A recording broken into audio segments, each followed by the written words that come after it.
El 9 de abril en el año 1948 fue el día en el que un crimen marcaría la historia de Colombia.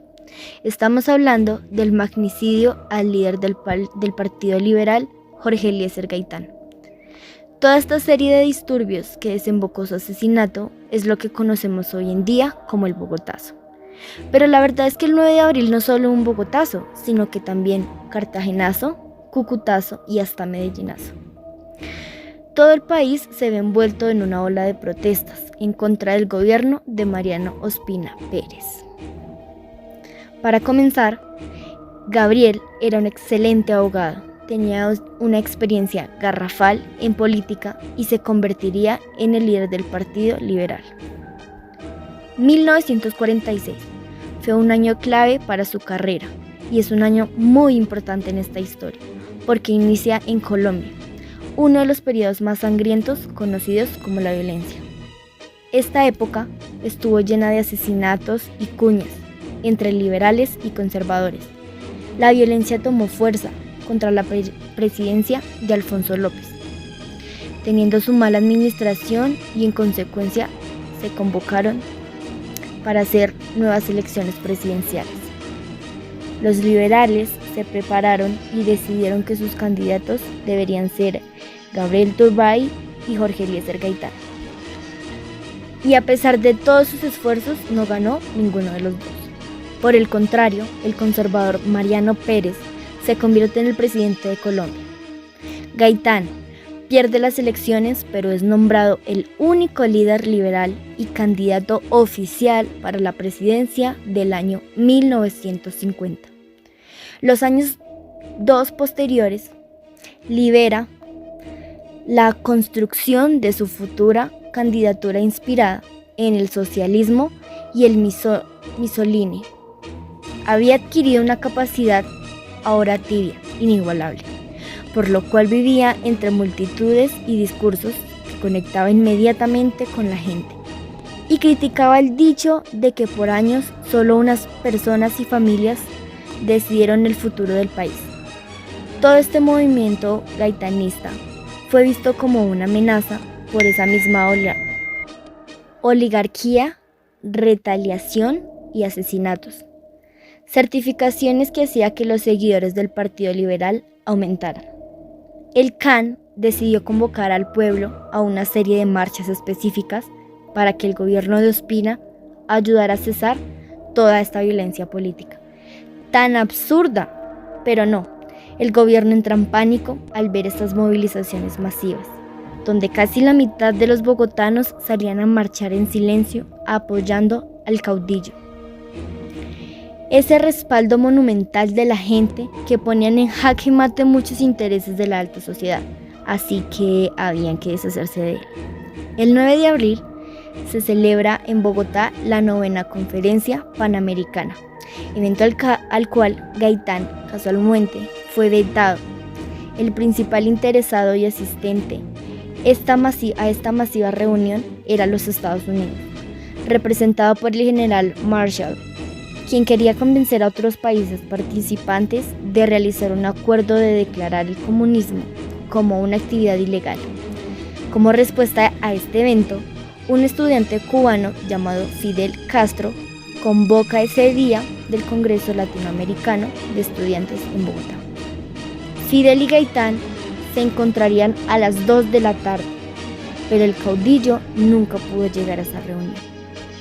A la 1 en punto de la tarde, Gaitán, junto a otros dirigentes liberales, dejaron su oficina y se dirigen a almorzar, saliendo así del edificio. Juan Roa Sierra dispara 3 balas, que le ponen fin a la vida de Gaitán.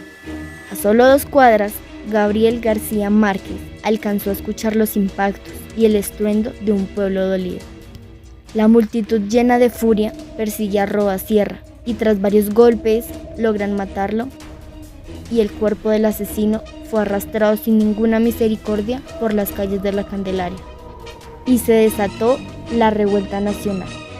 Empezaron los saqueos, los incendios y la destrucción política.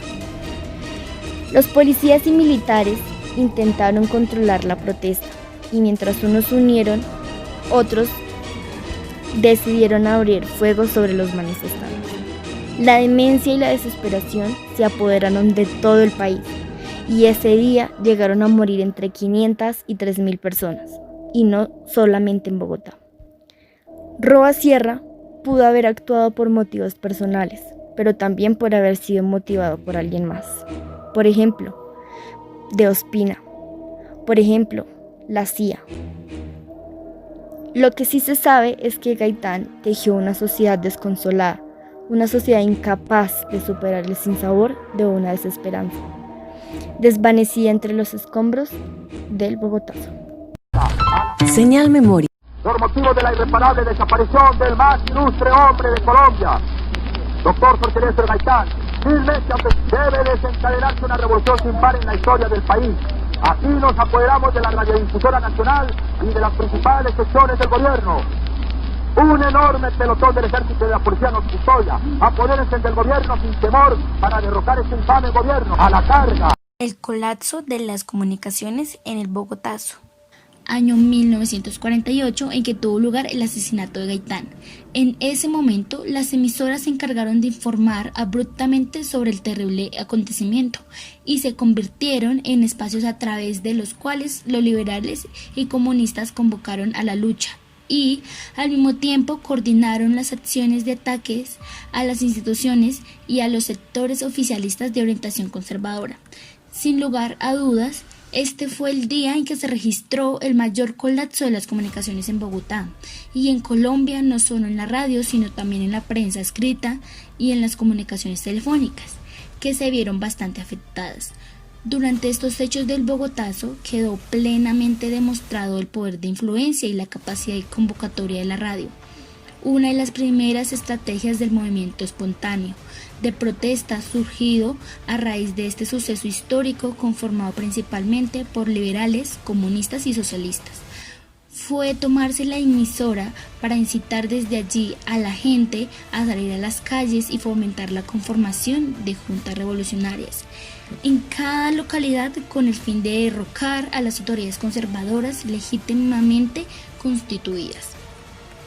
Algunas de las personas que protestaban contaban con emisoras que funcionaban clandestinamente, desde donde lanzaban arengas a los liberales. Sin embargo, cabe notar también que muchos de los mensajes desde allí emitidos causaron más bien desconcierto e incertidumbre. De hecho, la primera noticia lanzada al aire se indicaba erróneamente a la policía Chulavita 7 del asesinato de Gaitán. Bajo el fervor del momento y alimentados con el elixir del licor, no pocos se dejaron llevar por la fantasía, anunciando otras falsas noticias como la supuesta caída del gobierno conservador y la ejecución de sus connotados directivos. También se hizo creer que las fuerzas policiales estaban totalmente doblegadas a los dictámenes de los liberales de la protesta. Así entonces, en medio de la anarquía reinante, en ciertos momentos la radio se constituyó en un medio de manipulación y confusión. A continuación, narración oral de los hechos sucedidos en Líbano, Tolima, a continuación del 9 de abril de 1948. La narradora es una mujer quien llegó a Bogotá en sus sueños de infancia junto con su familia, desplazada a consecuencia de la violencia bipartidista. Hace referencia al libro Siervos sin Tierra como referente de esa época. Mi nombre es Margarita Cárdenas. Bueno, yo soy una de las desplazadas. Por la época de la violencia que empezó el día del Bogotazo. Yo creo que todavía existe. Bueno, yo soy de Líbano, Tolima.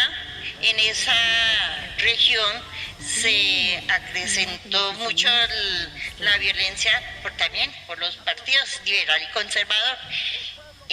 A consecuencia de eso hubo muchas muertes. Y por las noches nos tocaba emigrar al campo y de todo, al monte a escondernos por las noches. En el día pues ya volver otra vez a nuestras labores cotidianas. Consecuencia de eso, pues mis padres nos emigramos acá a la ciudad de Bogotá. No llegamos precisamente acá a Bogotá, sino llegamos a Facatativá. de ahí vinimos al barrio Las Cruces y ahí seguimos acá. Bueno, yo prácticamente soy aquí en Bogotá. Llevo 65 años de estar acá. En mi ciudad la amo y amo toda mi localidad, que es la 18, Rafael Uribe Uribe. Yo, en mi mente, creo que es como ese libro de Siervos sin Tierra que lo llegábamos a leer cuando estábamos estudiando. Entonces yo me imagino que éramos así, ¿no? Todos buscando nuevos horizontes y todas cosas. Y bueno, pues gracias a Dios, no tengo mucho, pero no tengo riquezas, pero tengo mucho. Tengo mi vida y tengo para divertirme con todos ustedes y todo. Existen muchos hechos que han escandalizado a toda una nación. Como bien sabemos, Colombia tuvo una época oscura, una época sangrienta, y la mayoría de estos actos terroristas de aquel entonces eran ejecutados por el cartel de Medellín liderado por Pablo Escobar, un personaje el cual manchó el país con sangre, destrucción y drogas, perpetuó explosiones, y se dice que fue él el que mandó a asesinar a Jorge Eliezer Gaitán. Cuando Escobar fue tiroteado en Medellín, hubo cierto alivio para el mundo y sobre todo para Colombia, ya que se pensó que se llegaba a la paz, pero ¿qué va? Hoy en día sigue existiendo la guerra y la corrupción, como asesinatos de líderes sociales o los falsos positivos. Muchas personas cada día tienen que escuchar que matan, roban o desaparecen a alguien. Muchas familias se destruyen, y lo peor no solo es que los grupos armados ilegales maten. También nuestra fuerza pública, la que se supone que nos tiene que defender, también asesina a sangre fría al pueblo. ¿Pero por qué? Pues por simplemente luchar por nuestros derechos. Pero ¿qué más decir de nuestros gobernantes? Los cuales también nos roban en toda la cara a todo un país. Pero el pueblo está despertando, y cuando todos nos unimos en una fuerza, creamos un monstruo tan fuerte y resistente como Hulk, y así como él, nosotros nos transformamos con cada momento de odio. El pueblo se transforma cada vez que el gobierno es el que viola los derechos humanos y se aprovecha de su estado de poder. La resistencia que hemos forjado nos hace indestructibles y difíciles de vencer, y nuestra fuerza es tan grande y poderosa como el gran Hulk, tan grande que podemos dar lucha al verdadero monstruo de la política.